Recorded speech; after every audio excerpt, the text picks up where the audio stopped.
तो स्वागत है आप सबका मेरे चैनल प्रेम अनफिल्टर्ड के एक और नए एपिसोड में और मैं हूं आपका हमदम आपका दोस्त प्रेम। तो मेरी जान मिस मार्वल के थर्ड एपिसोड में आप लोगों ने 10 रिंग्स का टेंपल तो नोटिस कर ही लिया होगा ऑब्वियसली। वो अलग बात है कि मैंने नहीं किया था क्योंकि उस वक्त मैं कमाला की परनानी के बारे में सोचने लगा था। नहीं मतलब कि इस बंदी को कहीं तो देखा है मैंने, ऐसा ही कुछ। तो जब दिमाग कहीं और हो और चीजें आंखों के सामने हो तो भी दिखाई नहीं देती। वो तो मेहरबानी हो आप में से एक भाई की जिसने मुझे इस बारे में वीडियो के नीचे कमेंट करके बताया कि भाई आपने ये चीज मिस कर दी। तो मैंने सोचा अरे देवा, ये गड़बड़ है बाबा। अब चूंकि इतनी बड़ी डिटेल मिस की थी तो उसके बारे में पूरी रिसर्च करके उस पर एक वीडियो बनाना तो बनता था। तो इस वीडियो में हम उसी ट्रेंडिंग टेंपल्स की डिटेल्स के बारे में बात करेंगे और साथ ही जानेंगे कि मिस मार्वल का जो कनेक्शन शैंग-ची मूवी के साथ जोड़ा जा रहा है वो कितना सही है और कितना गलत। क्योंकि कनेक्शन तो मार्केट में सब बना रहे हैं। फॉर एग्जाम्पल की कमाला के बेंगल के जैसा वो दूसरा बेंगल शैंग-ची के बापू की वो 10 रिंग्स हो सकती है जिसको शायद उसने अपने हिसाब से चूड़ियों में मॉडिफाइड कर लिया हो। जैसे आजकल के निब्बे अपने बाल और KTM दोनों को मॉडिफाइड करा लेते हैं, बट वैसा कुछ है नहीं। ये बेंगल ये 10 रिंग्स ये दोनों सेम नहीं है क्योंकि एक ऐसा बड़ा पॉइंट है जिसको सब मिस कर रहे हैं। बताऊंगा वो भी आगे, और ये भी बताऊंगा कि कैसे कल से बॉयकॉट मिस मार्वल भी ट्रेंड कर सकता है। और साथ ही इस वीडियो में बात करेंगे ह्यूमन साइकोलॉजी से जुड़ी एक खास डिटेल के बारे में जो किसी खास मौके पर किसी कैरेक्टर को एनालाइज करने में आपके किसी काम आ सकती है। और वीडियो के आखिर में बताऊंगा 2 ऐसे तरीके जहां पे आप मुझसे और एक दूसरे से पर्सनली भी जुड़ सकते हैं एंड मूवीज और थ्योरीज के बारे में आपस में डिस्कस कर सकते हैं। तो इस वीडियो को एंड तक देखते रहिए ताकि आपके अंदर के नर्ड को भी चरम सुख प्राप्त हो सके, क्योंकि यहाँ पे डिटेल्स निकाली जाती हैं खोद खोद के। तो फिर काम चालू।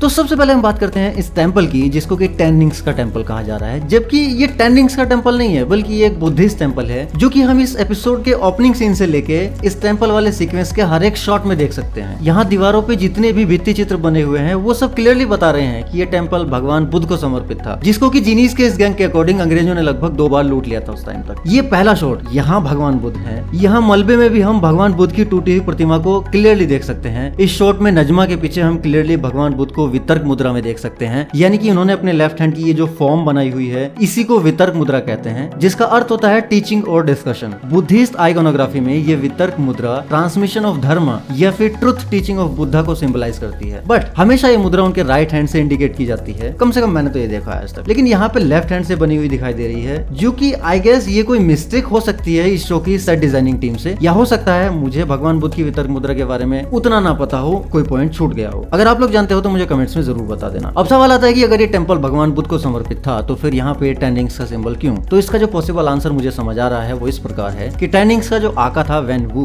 वो अपने बच्चों को खाने के टेबल पर कहता भी है कि उसको इतिहास में अलग अलग नामों से जाना जाता था। कभी वॉरियर किंग तो कभी master Khan, most probably Genghis Khan, और कभी अपने बाजीराव।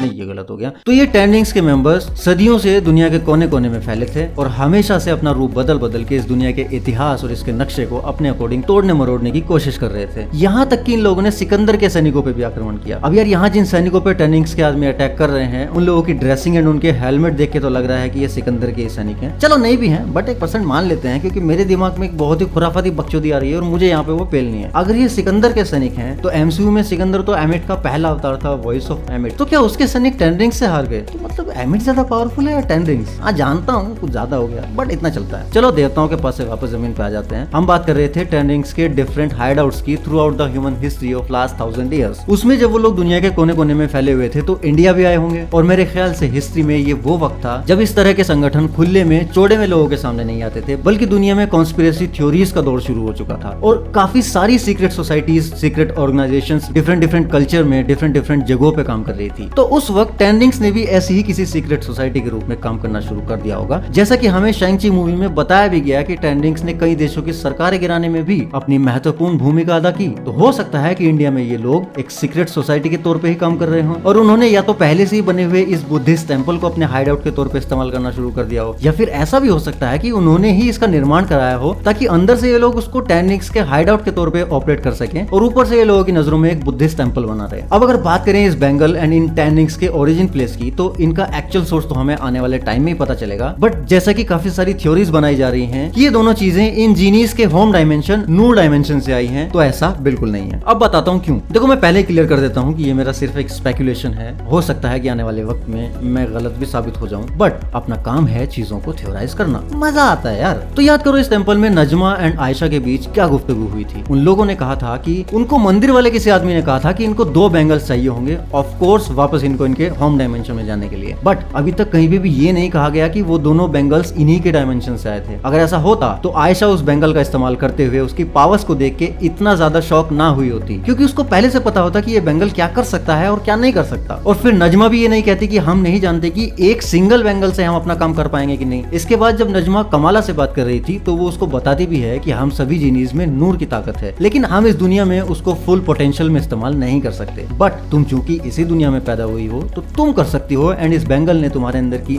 उसी नूर की ताकत को अनलॉक कर दिया है, विच मीन्स कि ये कड़ा कमाला के अंदर की नूर की पावर्स को चैनलाइज करता है, ना कि इस कड़े में खुद की कोई पावर्स है। और ऐसा एपिसोड 2 में ब्रूनो ने भी कहा था, विच मीन्स कि ये जो बैंगल है it's just like a right tool. और यही नहीं, अभी और सुनिए। जब कमाला नजमा से कहती है कि कामरान भी तो इसी दुनिया की पैदाइश है, तो नजमा कहती है कि जैसे तुमको ये कड़ा मिल गया वैसे ही शायद एक दिन उसे भी ऐसी कोई चीज मिल जाए जिससे उसके अंदर की नूर की पावर्स अनलॉक हो सके। मतलब कि उन लोगों को पहले से नहीं पता था कि इस दुनिया में ऐसी कोई चीजें एग्जिस्ट करती हैं जो उनके लिए नूर की पावर्स को चैनलाइज करके उनके डायमेंशन का गेट खोल सकती हैं। वो तो भला हो किसी मंदिर में उनको किसी आदमी ने खबर दी कि उस बुद्धा टेंपल में तुमको ऐसे 2 बैंगल मिल सकते हैं जिनमें वैसी कैपेबिलिटीज हैं, जिन दोनों का इस्तेमाल करके तुम अपने होम डायमेंशन का गेट खोल सकती हो। लेकिन चूंकि ये बैंगल जहाँ से इन जिन्नात के कबीले के हाथ लगता है वहाँ पे 10 रिंग्स का सिंबल बना हुआ था, तो लोगों ने इस बैंगल एंड 10 रिंग्स को कनेक्ट करना शुरू कर दिया। तो मैं भी पहुंच गया इस बैंगल के बारे में रिसर्च करने के लिए शैंग-ची के जमाने में, और मैं वो मूवी देख ही रहा था तो मुझे उसमें एक ह्यूमन साइकोलॉजी से जुड़ी एक डिटेल मिली। अब ये कोई MCU से जुड़ी डिटेल नहीं है, बट मैंने नोटिस किया एंड मन किया कि आप लोगों के साथ शेयर करूं, तो यहाँ पे बता रहा हूँ। अगर सुननी है तो ठीक है, नहीं तो वीडियो को 2-3 मिनट आगे स्किप कर लो। यहाँ जब शैंग-ची का बापू वेन वू टालो के ऊपर अटैक करने की सोच रहा था, तभी रेजर फिस्ट उसके पास आता है एंड उसको आर्मी के रेडी होने की खबर देता है। तो वेन वू उससे कहता है कि कल सुबह निकलेंगे। तो रेजर फिस्ट मुड़ के जाने लगता है, लेकिन मुड़ने से पहले वो एक बार वापस वेन वू के ऊपर नजर डालता है एंड उसके एक्सप्रेशंस इस बात को दर्शाते हैं कि वो वेन वू के टालो पर अटैक करने के फैसले से पूरी तरह सहमत नहीं है। कहीं ना कहीं उसके मन में भी ये बात थी कि ये इंसान अपनी सनक के चक्कर में पूरी की पूरी ट्रेंडिंग्स ऑर्गेनाइजेशन को ही खतरे में डाल सकता है, बर्बाद कर सकता है। अब सब लोग तो अमर नहीं है ना यार। अब ऐसा नहीं है कि उसे कोई डर था, बस ये वेन वू के ऊपर उसके अविश्वास को दर्शाता है, जो कि मूवी के एंड में सही भी साबित हुआ जब रेजर फिस्ट ने शैंग-ची की बहना का हाथ थाम लिया। नहीं, शैंग-ची का जीजा नहीं बन गया वो, मतलब 10 रिंग्स को रिफॉर्म करने में उसकी हेल्प करता है और फिर उसका चेला बन जाता है। हाँ, वैसे अगर शैंग-ची का जीजा भी बन जाता तो रहता तो लड़की का चेला ही ना। अब आज तक ऐसा कोई मर्द पैदा हुआ नहीं है धरती पे जो अपनी बीवी का गुरु बन सके। तो चलो वापस आते हैं वीडियो के मेन मुद्दे पे। मैंने शैंग-ची मूवी पूरी देख डाली और उससे पता चला कि कमाला के बैंगल का काम करने का तरीका और इन रिंग्स का काम करने का तरीका बिल्कुल अलग है, क्योंकि रिंग्स के अंदर खुद की पावर्स हैं, जबकि ये बैंगल इन जीनीज के अंदर की जो नूर की पावर है उसको चैनलाइज करता है। तो मतलब अगर किसी के अंदर ये नूर की या किसी और तरह की कोई पावर्स नहीं है तो उनके लिए ये बैंगल ऑलमोस्ट बेकार है। फिलहाल हमें ऐसा ही बताया गया है, जो भी नजमा के अल्फाजों से हमें पता चलता है उस हिसाब से। अब बात करते हैं कैसे कल से बॉयकॉट मिस मार्वल ट्रेंड कर सकता है। एपिसोड 3 के लास्ट में जब नजमा कमाला के बैंगल को टच करती है तो वहाँ पे उन दोनों को ही एक ट्रेन के दर्शन होते हैं और पाकिस्तान में बैठी कमाला की दादी को भी सेम उसी ट्रेन के दूरदर्शन होते हैं। इस ट्रेन को ध्यान से देखो तो इसके ऊपर कराची लिखा हुआ है और ट्रेलर के एक शॉट को अगर ध्यान से देखा जाए तो वहाँ पे लोग अपने साजो सामान लेके कहीं पे जाते हुए दिखाई दे रहे हैं। एंड आई गेस ये पार्टीशन के टाइम का सीन हो सकता है। और एपिसोड 2 में कमाला के बापू ने भी कमाला की माँ की फैमिली की पार्टीशन से जुड़ी एक स्टोरी के बारे में बात की थी। तो मुझे लगता है कि मिस मार्वल के आने वाले एपिसोड्स में इंडिया पाकिस्तान का ये जो पार्टीशन था वो एक अहम रोल प्ले करने वाला है। एंड बॉस, ये काफी अहम मुद्दा हो सकता है कुछ लोगों के लिए, क्योंकि इंडिया पाकिस्तान के लोगों के लिए तो ये पार्टीशन का जो मुद्दा है वो एक सेंसिटिव बात है। बट यूएसए के फिल्म मेकर्स ने इस चीज को कैसे इमेजिन किया होगा एंड कैसे इसको पिक्चराइज किया होगा, ये एक बहुत इंपॉर्टेंट चीज होगी देखने वाली, क्योंकि उन लोगों के लिए ये कोई पर्सनल बात नहीं थी, ये उनके लिए सिर्फ इतिहास की हजारों घटनाओं में से एक और घटना है। तो वो लोग इसको अगर न्यूट्रल एंगल से देखें और इसके पॉलिटिकल पहलुओं में ना घुसें तो आई गेस ज्यादा अच्छा आउटपुट निकल के सामने आएगा। लेकिन अगर ऐसा नहीं हुआ तो फिर ट्विटर पे बॉयकॉट मिस मार्वल चालू। वैसे मैं पर्सनली आने वाले एपिसोड में जीनीज को देखने के लिए काफी ज्यादा एक्साइटेड हूँ, खास करके इस जीनी का तो मुझे बेसब्री से इंतजार है। बस इसका चिराग मिल जाए किसी तरह, ऐसा रगड़ूंगा। तू समझा? हाँ। नहीं, तू समझा नहीं। बड़ा हरामी हो बेटा। ट्रेलर के इस शॉट में हम एक लेडी को भागते हुए देख सकते हैं और मुझे पता नहीं क्यों ऐसा लग रहा है कि ये आयशा ही है। अब ये दोबारा दिखेगी तो जरूर, और वो भी बिल्कुल वैसी ही जवान और हसीन कमसीन खूबसूरत हालत में, क्योंकि इनकी एज नहीं बढ़ती ना भाई, नूर की पावर है इनके अंदर। इसलिए कामरान की माँ भी जैसी 1942 में दिखती थी वैसी ही 2025 में भी दिख रही है। क्या वो नहीं समझे? अरे MCU की टाइमलाइन में अभी 2025 चल रहा है भाई, और मिस मार्वल की टाइमलाइन सबसे ज्यादा लेटेस्ट है। लेकिन हाँ, कमाला और कामरान की एज बढ़ेगी क्योंकि वो पूरी तरह जीनी नहीं है बल्कि हाफ जीनी है। चलो मिस मार्वल का मुद्दा तो खत्म हुआ, बट दो बहुत जरूरी बातें अभी करनी बाकी है। एक तो काफी लोगों ने मुझसे पूछा कि मैं थोर लव एंड थंडर के न्यू लीक्स जो आ रहे हैं उन पे वीडियो क्यों नहीं बना रहा हूँ। तो मेरी जान, जब टाइम था उसके ऊपर मैंने काफी सारी वीडियोस बनाई थी एंड कुछ की थ्योरीज आप लोगों को काफी ज्यादा पसंद भी आई एंड आप लोगों ने काफी प्यार भी दिया उनको। बट अब मूवी जल्दी रिलीज होने वाली है तो इसकी न्यू लीक्स पे वीडियो बना के मैं ना तो तुम्हारा मजा खराब करना चाहता हूँ मूवी देखने का और ना ही अपना। फ्रैंकली बोल रहा हूँ भाई, मैंने तो थोर के ट्रेलर के अलावा दूसरा कोई टीवी स्पॉट तक नहीं देखा अभी तक, क्योंकि यार डॉक्टर स्ट्रेंज 2 के टाइम पे हम लोग भुगत चुके हैं सबको। सारे ओपे मोमेंट्स टीवी स्पॉट्स में दिखा दिए जाते हैं, फिर थिएटर में मूवी देखते वक्त ना तो वो एक्साइटमेंट फील होती है ना तो फिर चिल्लाने का मन करता है। इसलिए मैं तुमको भी यही सलाह दूंगा कि थोर से रिलेटेड ना तो कोई टीवी स्पॉट देखो और ना ही कोई लीक वीडियो। कुछ थ्योरीज देखने का भी अपना एक टाइम होता है एंड अब टाइम है अपने दिमाग से हर एक लीक हर एक थ्योरी को साफ करने का। अभी कुछ दिन थोर का बुखार दिमाग से उतारो, तब जाके थिएटर में मूवी को ढंग से एंजॉय कर पाओगे, वरना फिर इसका हाल भी डॉक्टर साहब की मूवी के जैसा ही होगा। बाकी तुम्हारी मर्जी, तुमको क्या करना देख लेना भाई, मेरा काम था समझाना, मैंने समझा दिया। अब एक जरूरी अनाउंसमेंट आप लोगों के लिए, जो लोग मुझसे या आपस में पर्सनली जुड़ना चाहते हैं, खासकर उनके लिए। अगर आप लोगों को मार्वल, DC,